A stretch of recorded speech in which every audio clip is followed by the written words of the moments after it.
নাইম ভাই কি করবো এখন?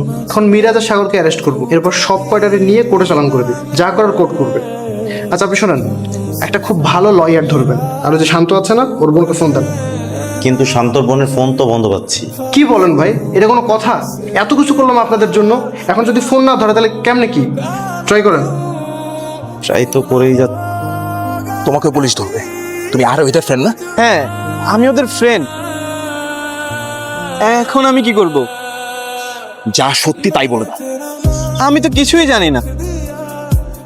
তোমার কিচ্ছু জানা দরকার নাই, তুমি খালি কোর্টে যাবা, কোর্টে যাওয়ার পরে রাস্তা চাও না? হ্যাঁ। আমি তোমাকে যেমনে যেমনে বলি তুমি তেমনে তেমনে করো, সাক্ষী দাও। ও মিথ্যে সাক্ষী দিলেই বেঁচে যাবে? আমি কিচ্ছু করি না, আমি কিচ্ছু করিস তুই না? না। ভাই তুই দাঁড়িয়ে আছিস কেন? ধর ওকে। আপনি আমার ফ্রেন্ডদেরকে অ্যারেস্ট করেছেন কেন? শান্তর বোন ওদের নামে কেস করেছে, তাই তো? শান্তর বোন তো আমার নামেও কেস করছে। আপনাদের কি উচিত ছিল না আগে আমাকে অ্যারেস্ট করা? করেননি কেন?